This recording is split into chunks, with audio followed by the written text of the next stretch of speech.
Jail's a cold and lonely place.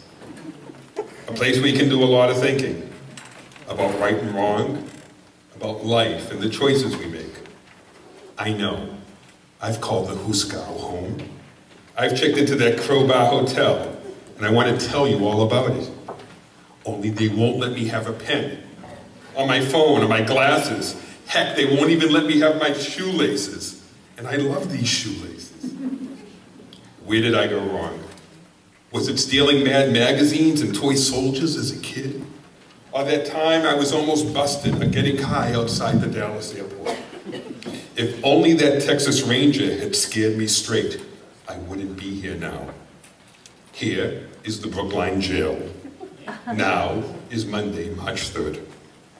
Just minutes ago, I was driving around looking for a parking place so I can take Peter Himmelman, Bob Dylan's Orthodox son-in-law, to Rami's for lunch before he goes to Bentley to lead a creativity training workshop.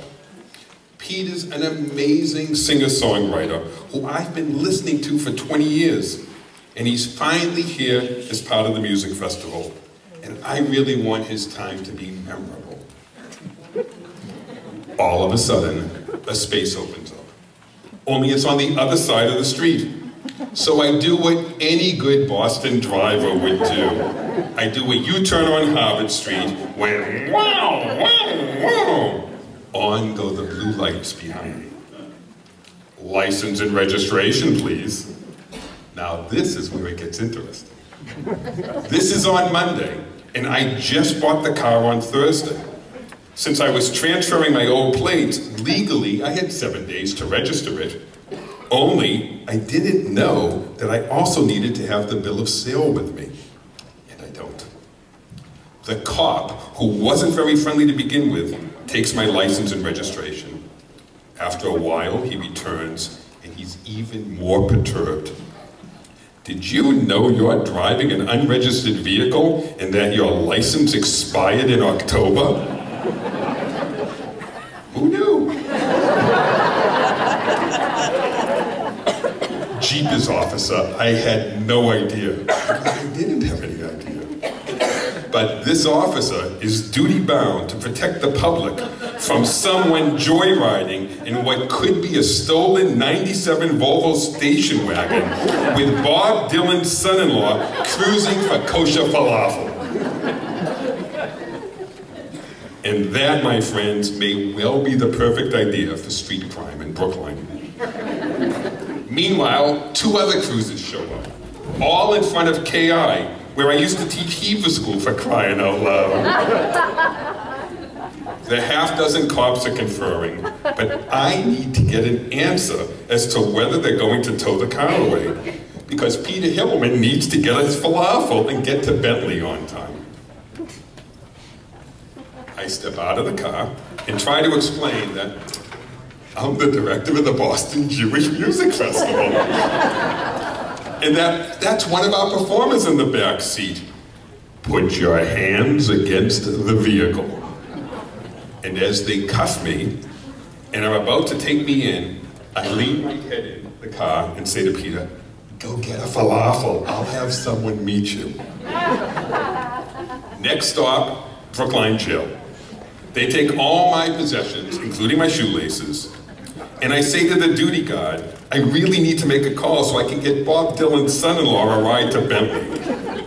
So while he's waiting to see if I have any previous offenses in some place like the old Zayres on American Legion Highway or a certain Texas airport, he lets me make a quick call.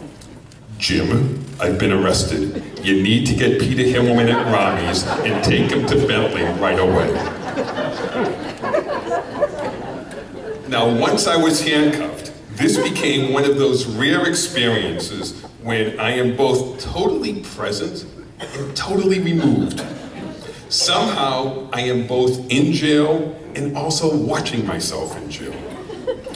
Next, I see him being fingerprinted. Only these days, there's no ink pad to stick my thumb in, no telltale signs of my wrongdoing. Instead, they roll my fingers across a scanner. What a letdown. Finally, they give me my phone to make a few calls. So here's a question for all the lawyers in the crowd. Is being in a place with no cell phone signal considered cruel and unusual punishment these days? Seriously, they warned me there might not be a signal. So I write a couple of texts, and the policeman has to step outside and hit send for me. A few minutes later, I'm taken to a different cell. Here at least, they give me one of those unfinished wool blankets you see in war movies or on homeless people. It's pretty clear I'm all alone on this cell block. Solitary for driving with an expired license? My only diversion is what appears to be a piece of modern art. It's half a hexagon of stainless steel built into the corner of my cell. On top is a sink and a water fountain. But at a 45-degree angle to the left is a toilet. A toilet and a water fountain, all in one stunning piece of stainless steel.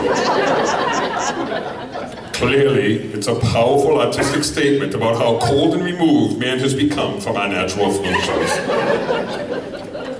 I am fascinated by it. Who designed it? Who chose it? And who on earth would want to drink water and go to the bathroom from the same appliance?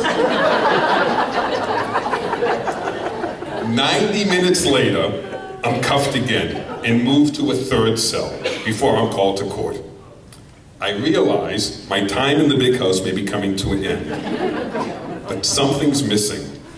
In all the jail movies you see, you always hear someone on the cell block singing something hopeful, something like, "Lean on me," or "He ain't heavy, he's my brother." I'm not hearing any of that. I'm not turning the page either. But there's no singer here. At least, if there's no singer in the movie, at least there's someone playing a harmonica. Who's in charge of the soundtrack here? Just as I complete that thought, a guy 2 cells down from me, who is clearly headed to 30 days in rehab, starts singing really loud. When I find myself in times of bubbles, Mother Mary, she loves you, yeah, yeah, yeah. Hey, Jude. Now, I hate medleys. But I'll make an exception for this one. Because whenever he gets to the part he can't remember, he just sings, "Viva Las Vegas! Viva Las Vegas!" Suitably serenaded, my jail experience is complete. Only not quite. When it's my turn to go up to the courthouse, they not only cuff me, they shackle my ankles. Which is a very inconvenient way to walk up a flight of stairs, especially without my shoelaces. But Debbie's waiting for me up there like the dutiful wife standing by her man. And I show her the cuffs. And mouth her,